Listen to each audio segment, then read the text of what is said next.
नमस्कार, साहब संदेश से मैं नील कौशिक। न्यूज़ बुलेटिन 7 बजे में आप सभी दोस्तों का स्वागत है। दोस्तों, कार्यक्रम की शुरुआत हमेशा की तरह मुख्य खबर से करते हैं और आज भी हम बात करने वाले हैं वादरा आसपास की तमाम खबरों की, देश प्रदेश की प्रमुख खबरों की अपडेट, मंडियों के भाव और मौसम के मिजाज की जानकारी सदैव देते हैं, आज भी देंगे। और आज दोस्तों हम बात राजनीतिक विषय पर भी करने वाले हैं और कुछ ऐसे घटनाक्रम बादरा क्षेत्र में हुए हैं। एक प्रेस कॉन्फ्रेंस का आयोजन आज किया गया था संदीप डूडी द्वारा, उसके बारे में भी आपको बताएंगे। और एक कैसे मोटरसाइकिल चोरों को खुद युवाओं की टीम ने ही पकड़ लिया बगैर पुलिस की सहायता से, इसके बारे में भी दोस्तों आपको विस्तार से बताएंगे। शुरुआत करते हैं दोस्तों, आज बादरा ही नहीं पूरे राजस्थान और देश भर में इस समय वर्तमान में आई फ्लू की बीमारी चल रही है दोस्तों। आँखों का आना, आँखों का लाल होना, और दोस्तों लगभग 2-3 दिनों तक इसका असर रहता है। और बादरा क्षेत्र में वर्तमान में सैकड़ों लोगों की आँखों में इस प्रकार का जो संक्रमण है वो आया हुआ है और बड़ी संख्या में अस्पतालों का रुख भी कर रहे हैं और आँखों में डालने वाली दवाई भी डाल रहे हैं। ऐसे में दोस्तों चिकित्सकों का कहना है कि चश्मा लगाकर रखना चाहिए ताकि आप अपनी जो आंखों की बीमारी है, ये संक्रमण है, वो किसी दूसरे को ना दें। और 3 दिन तक लगभग बताया जा रहा है इसका असर होता है और सामान्यतः गोली दवाई खाने से इसको ये ठीक भी हो जाती है दोस्तों। तो कुल मिला के बादरा क्षेत्र में पहले तो हर बार दोस्तों मेला जब लगता था गोगामेडी का, उत्तर भारत का सबसे बड़ा मेला हमारे यहाँ लगता है बादरा से 16 किलोमीटर दूर नौहर तहसील में गोगामेडी धाम में। तो यहाँ लाखों की संख्या में श्रद्धालु आते हैं और लगभग 15-20 वर्षों से इस प्रकार की बीमारियाँ बहुत कम आई है। लेकिन पहले आई फ्लू लगभग हर वर्ष से आती थी, लेकिन इन बहुत से वर्षों में, या यूँ कहें कि लगभग 2 दशकों से ये बीमारी ज़्यादा नहीं 1-2 बार ही आई है। तो कुल मिला के देखा जाए तो इस बीमारी से बचाव ही अच्छा है दोस्तों। चश्मा लगा कर रखें और ऐसे किसी रोगी जिसकी आंखें वर्तमान में संक्रमण से खराब है उसकी आंखों में ना देखें। तो इसके अलावा दोस्तों बिजली कटौती की समस्या से बादरा कस्बावासी बहुत परेशान है। आसपास गांव में भी बिजली की समस्या जो है, अघोषित कट लगने से लंबे समय से लगातार ये कट लग रहे हैं। और एक बहुत बड़ी विडंबना है कि बादरा में जो बिजली विभाग के लिए जो सेवाओं के लिए नंबर रखे जाते हैं 015 04 222 060 और 090, दोस्तों 60 जो है वो खूबराम जी की मूर्ति के पास सेंटर के हैं, जहां लाइट किस लिए गई है कस्बा वासियों को इसकी स्ट्रिक्ट जानकारी दी जाती है कि आगे से कटी है या लाइन में कहीं फॉल्ट है, वो कितनी देर में वो आ जाएगी। लोगों की बड़ी संख्या में हमारे पास शिकायत आई है कि इस 60 नंबर के पॉइंट पर जो फ़ोन है, लैंडलाइन फ़ोन, वो उठाकर अलग रख दिया जाता है। उसकी घंटियां तो जाती है लेकिन कोई उठाकर जवाब देने वाला नहीं, तो उठाकर जवाब बहुत कम दिया जाता है, ऐसा लोगों का आरोप है। तो कुल मिला के बिजली विभाग के अधिकारियों को चाहिए कि ऐसी सेवाओं में सुधार करें और ऐसी गफलत ना हो, इसके लिए व्यवस्थाएं करें, अपने कर्मचारियों को निर्देश जारी करें। तो कुल मिला के दोस्तों अन्य खबरों की ओर रुख करें तो 3 अगस्त को गणेशपुरा बास में हनुमान जी के मंदिर में श्रीमद् भागवत कथा का आयोजन होने जा रहा है। 3 अगस्त को ही एक भव्य कलश यात्रा के साथ 9:15 बजे सुबह से ये कलश यात्रा चलेगी रामदेव जी मंदिर से हनुमान जी के मंदिर तक। तो विक्रम मील, मोहन ढाका आदि के सौजन्य से इसका आयोजन किया जा रहा है। और यहाँ जो कथावाचक है दोस्तों, व्यासपीठ पर बैठेंगे, जो कथा करेंगे, उनका नाम है करुणानंद महाराज, जो कि रामतलाई धाम आश्रम के महंत संत श्री श्यामानंद जी महाराज के शिष्य हैं। ये यहाँ कथा का वाचन करेंगे और श्यामानंद जी महाराज भी इस अवसर पर मौजूद रहेंगे। साथ में संत जितवा चंद महाराज जो कि अलनाबाद के हैं, वो भी यहाँ मौजूद रहेंगे। इसके अलावा दोस्तों बात करें अन्य खबरों की तो बादरा का गेहूं PHC सेंटर जो है, उप स्वास्थ्य केंद्र, उसको राष्ट्रीय गुणवत्ता का दोस्तों पुरस्कार मिला है। राष्ट्रीय गुणवत्ता वाला संस्थान बन सका है हमारा वादरा का गेहूं चिकित्सा संस्थान। और गेहूं पीएचसी की प्रभारी डॉक्टर समेस्ता द्वारा दोस्तों शानदार टीम वर्क यहाँ किया गया और सराहनीय कार्य की बदौलत ये उपलब्धि हासिल हुई है। और ये इसको टीम वर्क भी कह सकते हैं। और 3 वर्षों में प्रोत्साहन राशि के रूप में 9 लाख रुपया अपनी सेवाओं में विस्तार के लिए मिलेंगे दोस्तों इस उप स्वास्थ्य केंद्र को। और जिले में 7वां स्थान प्राप्त किया इस गेहूं के चिकित्सा संस्थान ने। नोडल अधिकारी डॉक्टर रवि खिचड़ ने पूरी टीम को दोस्तों बधाई दी है। इसके अलावा आज पीएम मोदी की सभा का दोस्तों राजस्थान में सीकर में धूम रही। और सीकर से पीएम नरेंद्र मोदी ने राजस्थान की सरकार पर भी हमला बोला, लाल डायरी का भी जिक्र किया और पूरे देश के विपक्ष को भी कोसा। और राजस्थान की जनता को संबोधित करते हुए सर्वप्रथम दोस्तों श्याम बाबा के जयकारे लगाते हुए पीएम नरेंद्र मोदी ने अपने संबोधन की शुरुआत की। बड़ी संख्या में यहाँ भीड़ उमड़ी दोस्तों। जैसे बीकानेर के नौरंगदेसर में सभा हुई थी, लाखों की संख्या में भीड़ उमड़ी थी, उसी प्रकार से सीकर में भी आज लाखों की संख्या में भीड़ उमड़ी पीएम नरेंद्र मोदी को सुनने के लिए। इसके अलावा दोस्तों बात करें देश के तमाम राष्ट्रीय राजमार्गों को अब एक ऐसी सुरक्षा मिलने जा रही है जिससे दुर्घटना संभावित जो दुर्घटनाएं होती है दोस्तों उससे निजात भी मिलेगी, उसमें बहुत कमी भी आएगी। तो ऐसा क्या उपाय करने जा रहे हैं दोस्तों नितिन गडकरी, राज्यसभा में उन्होंने इसकी जानकारी दी। बांस की बनी बाहुबली से दोस्तों बाढ़ लगने जा रही है तमाम राष्ट्रीय राजमार्गों पर, एक्सप्रेस वे पर भी इसी प्रकार की बाढ़ जो है अब वो लगने जा रही है। इसकी ट्रायल हो चुकी है, इसके परीक्षण हो चुके हैं और ये एकदम अच्छी तरह से सड़कों की राजमार्गों की सेफ्टी करती हुई पाई गई है। तो कुल मिला के जल्द ही छत्तीसगढ़ से इसकी शुरुआत होगी और जो किसान इस प्रकार से बांस की खेती करेंगे उन्हें फ़ायदा भी होगा, क्योंकि पूरे भारत भर के राष्ट्रीय राजमार्गों पर अब इस प्रकार की सुरक्षा होगी ताकि दोस्तों जो पशु है खुले में घूमने वाले जो जानवर है वो सीधे इन राजमार्गों पर ना आए ताकि एक्सीडेंट की संभावना हो। तो इन पशुओं को सड़क पर आने के लिए रोकने के लिए ये बाड़ दोस्तों लगाई जाएगी। और अब हम बात करेंगे दोस्तों जो कल एक बाइक चोरी हुई थी जोधपुरावास वार्ड नंबर 40 से। सीसीटीवी फुटेज भी इसकी वायरल हुई थी, हमने भी इसको दोस्तों चैनल पर डाला था, आपने भी देखा होगा किस प्रकार से चोर जो है होशियारी के साथ ये बाइक चोरी करके ले जाते हैं। और उनका हुलिया जो है वो भी वायरल हुआ था और उसमें आ गया था सीसीटीवी कैमरे में। तो पुलिस में इसकी रिपोर्ट भी दर्ज करवाएगी। पुलिस द्वारा अपनी कार्रवाई दोस्तों सिस्टम के साथ की जाती है, लेकिन जोधपुरावास की युवा टीम ने दोस्तों स्वयं इसकी जो है इसका जिम्मा संभाला और आसपास के तमाम 20-30 सीसीटीवी फुटेज खंगाले गए। पूरे दिन भर युवा लगे रही, पूरी टीम लगी रही। प्रीतम, सचिन आदि अनेकों युवा है इस टीम के। आज हमने इनका एक वीडियोस भी दोस्तों हमारे चैनल पर डाला है, यूट्यूब चैनल पर भी डाला है और फेसबुक चैनल पर भी डाला है। इसको आप ज़रूर शेयर कीजिएगा, युवाओं को प्रेरणा देने वाला है। और कैसे चोर गिरोह भी इसके पीछे हो सकता है, पुलिस ने पकड़ा है, पूछताछ जारी है, पूछताछ की जा रही है। प्रथम दृष्टया इनको गोगामेडी का होना माना जा रहा है, लेकिन हो सकता है इसमें और भी खुलासा सामने आए और ये झूठ बोल रहे हो। लेकिन जब उनको पकड़ा गया तो पूछा गया तो ये इन्होंने गोगामेडी का होना बताया।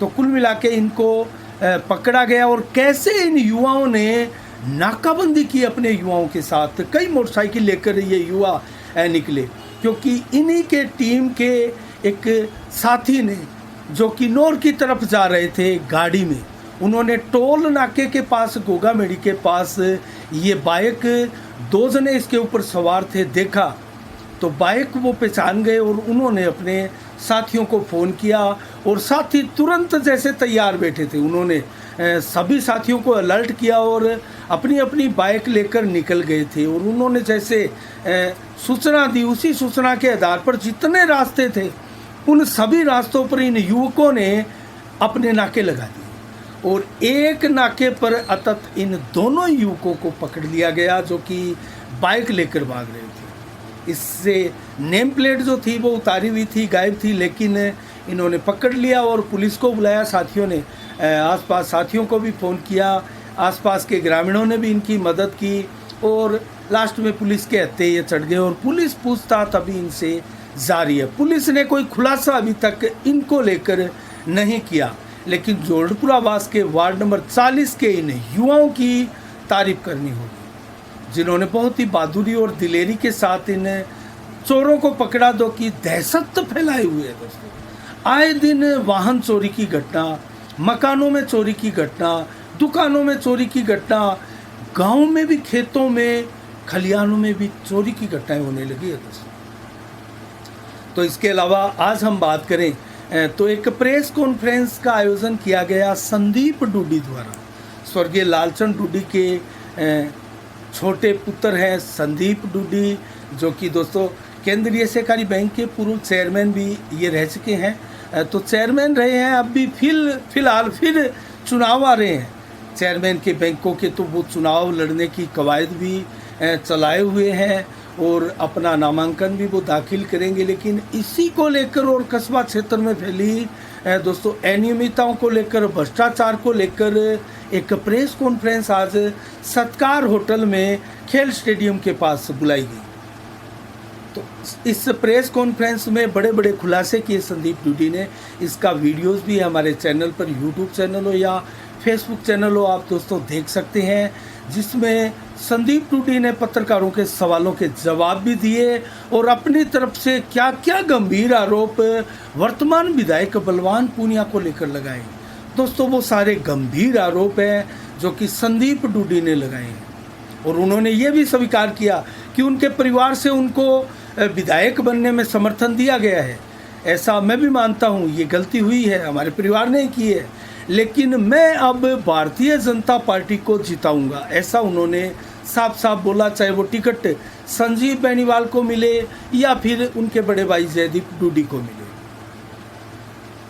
एसपी सिंह का उन्होंने नाम नहीं लिया और दोस्तों अनेकों सवालों के जवाब भी संदीप डूडी ने दिए। उनको एक लेकर जो वीडियो वायरल हुआ था पूर्व में, हमने भी उसको लेकर सवाल पूछा था, उसको लेकर उन्होंने माफ़ी भी मांगी और उसके लिए उन्होंने कहा कि मुझे उस वीडियो में मैंने जो बोला वो मुझे नहीं बोलना चाहिए था, लेकिन मुझे उकसाया गया और वो विरोधी थे और वो जानबूझकर मुझे उन्होंने उकसाया। इस प्रकार के सवालों के जवाब दिए, लेकिन बलवान पूनिया पर बहुत गंभीर आरोप लगाए। दोस्तों, उनको चाइनीज़ तक कहा कि वो चाइनीज़ नेता है और अनेक भ्रष्टाचार के आरोप उन पर लगाए संदीप डूडी ने। आप ये वीडियो ज़रूर देखिएगा। इसके अलावा दोस्तों हम बात करें नेताओं की, तो बलवान पूनिया आज भादरा में ही थे और बलवान पूनिया कल भी दोस्तों गेहूँ मलसीसर सड़क का शिलान्यास उन्होंने किया। मलसीसर से ट्रैक्टर रैली से वो गेहूँ पहुँचे, गेहूँ में एक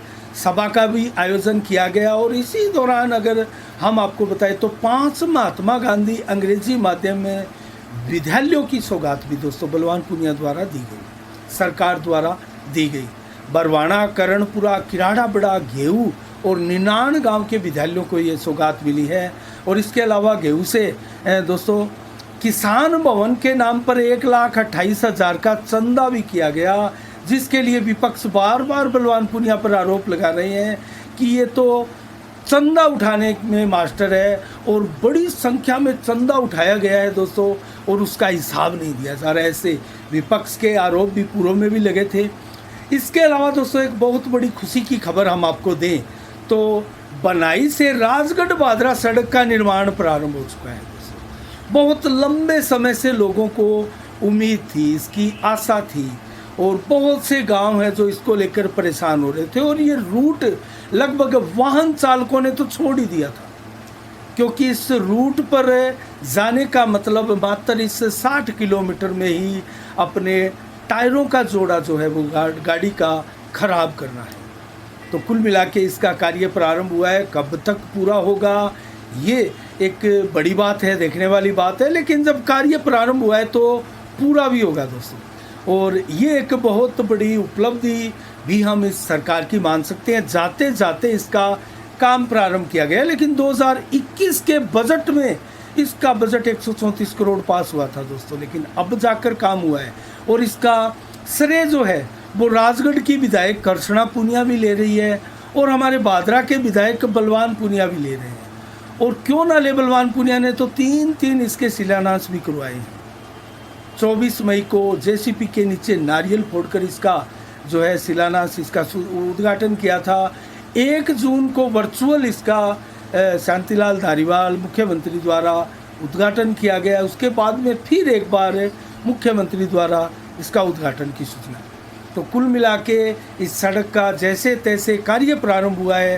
क्षेत्र के लोगों में खुशी है इसको लेकर। इसके अलावा डुंगराना गांव में दोस्तों रवि गिल भाजपा छोड़कर माकपा ज्वाइन किए। रवि गिल ने उनका स्वागत किया गया, मिलाल मूड उनके साथ उपस्थित थे। कार्यक्रम के तहत रवि गिल को माला पहनाकर माकपा में स्वागत किया गया। वहीं बात करें संजीव बेनीवाल की, तो बरवाना डील की आदि पंचायतों में ताबड़तोड़ 2 दिनों में जनसंपर्क अभियान है संजीव बेनीवाल का भी लगातार जारी है। और संजीव बेनीवाल के भी इस जनसंपर्क अभियान में कई माकपा छोड़कर बीजेपी में आने वाले नेताओं का भी स्वागत किया गया। दोस्तों कुल मिला के दोनों ही नेता, जो बड़े नेता है, प्रयास कर रहे हैं कि कैसे 2023 के चुनाव से पहले अपनी स्थिति को इतना मजबूत कर लिया जाए कि 2023 के चुनाव में उनको जोर ना आए, उनको परेशानी ना हो।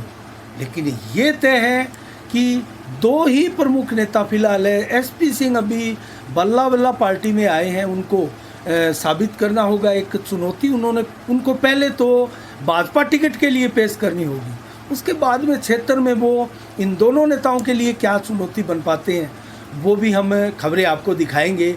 हमारी नज़रें बनी रहेगी एसपी सिंह कितनी प्रोग्रेस करते हैं।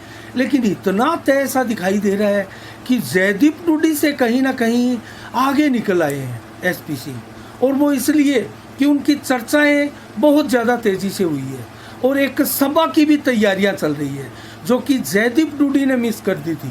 जब वो भाजपा में आए थे तो बहुत बड़ा एक स्वागत कार्यक्रम यहाँ रखा जाना चाहिए था, बड़ी एक सभा आयोजित की जानी चाहिए थी। अगर भाजपा टिकट की दौड़ में उनको संजीव बेनीवाल के लिए चुनौती बनना था दोस्तों, कहीं ना कहीं जयदीप टूडी इसमें काफ़ी पिछड़े और एसपी सिंह टूडी ने वो भूल नहीं की और तैयारियां चल रही है। लेकिन अभी तक तो हम भूल ही माने, क्योंकि अभी तक इसकी भी डेट निश्चित नहीं की गई है। कोई डेट नहीं दी गई है कि इतनी तारीख को ये स्वागत सभा की जाएगी। अनाज मंडी में इसकी चर्चाएं सुन रहे हैं। चर्चा तो हम भाजपा में आने की भी एसपी सिंह की 2 सालों से सुन रहे थे, लेकिन अब जाके भाजपा में एंट्री हुई है। इससे ऐसा ना हो कि इस सभा की चर्चा सुनते सुनते चुनाव नज़दीक आ जाए तब जाकर करें, तब तक तो बहुत देर हो चुकी होगी और संजीव बेनीवाल के लिए चुनौती वो नहीं बन पाएंगे। तो कुल मिला के हमारी नज़रें दोस्तों इस पर भी बनी रहेगी। और भी बजरंग सारण हो या फिर दयानंद बेरवाल हो, सारे नेता अपने जनसंपर्क अभियान में लगे हैं।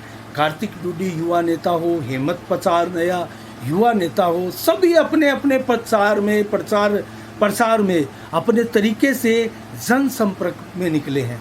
और गाँव में एक एक धड़ा, एक एक परिवार को जोड़ने की कवायद जो है वो बादरा में चल पड़ी है और ऐसा लग रहा है जैसे बहुत नज़दीक है चुनाव। तो हमारी नज़रें लगातार दोस्तों इन खबरों पर भी बनी रहेगी। लेकिन आज 27 जुलाई को क्या विशेष दिवस है, इसको लेकर बताऊं तो आज 1969 को जन्म दिवस है दोस्तों एक ऐसे क्रिकेटर का, जो क्रिकेटर एक प्रकार से रबड़ के बने हैं, ऐसे उनके लिए कमेंट्स आते थे।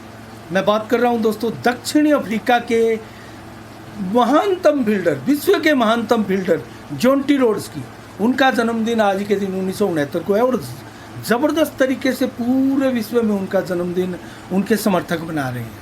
1992 में अमजद खान फिल्मी अभिनेता खलनायक की भूमिका में आप देख चुके हैं उनको। उनका निधन हुआ, पुण्यतिथि उनकी धूमधाम से फिल्मी दुनिया के लोग मना रहे हैं। 2015 को आज के दिन डॉक्टर एपीजे अब्दुल कलाम का दोस्तों आज ही के दिन निधन हुआ था।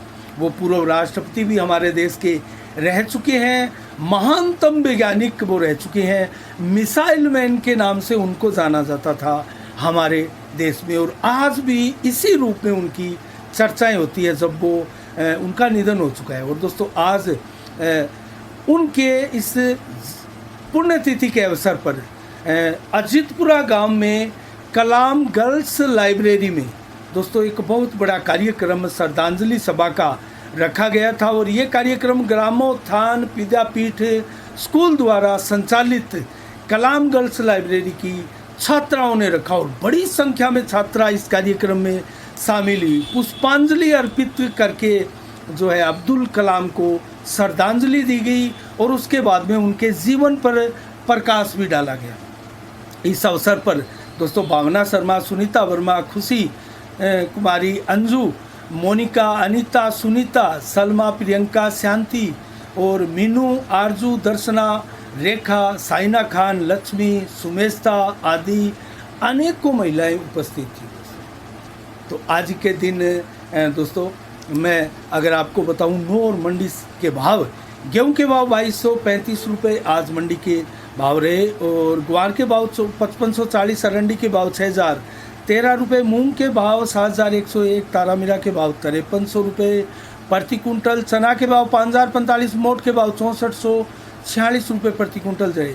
जबकि सरसों बिकी है 5316 रुपये प्रति कुंटल नौर मंडी में। आदमपुर मंडी में नरवा बिका है 6980 रुपये, सरसों बिकी है 5145, ग्वार के भाव रहे 5394 रुपये प्रति कुंटल। जबकि सिरसा मंडी में नरवा बिका है 6940 और सरसों बिकी है 5355, ग्वार बिका है 5065 रुपये प्रति कुंटल। गेहूँ बिकी है 2170 रुपये, मूँग बिके हैं 6700 रुपये प्रति कुंटल सरसा मंडी में। और मौसम का मिजाज आज बताएं तो 27 जुलाई को आज 31 से 34 डिग्री टेम्परेचर मैक्सिमम रहा। 7 से 18 किलोमीटर की रफ्तार से हवाएं चली। बाद दोपहर मौसम अचानक बदला, बादल 100% दिन भर छाए रहे थे और हल्की धूप दिन में ज़रूर निकली थी थोड़ी देर के लिए, लेकिन बादल उसके बाद में छा गए थे। बाद दोपहर 2 बजे के बाद मौसम ने अंगड़ाई ली और बादरा में हल्की बरसात भी हुई। और जब आप समाचार सुन रहे तो दोस्तों बरसात का मौसम बना हुआ है। तो कुल मिला के रात्रि को भी हल्की बरसात 2.9 mm बरसात की भी चेतावनी मौसम विभाग की है। 28 जुलाई को कल कैसा रहेगा मौसम का मिजाज?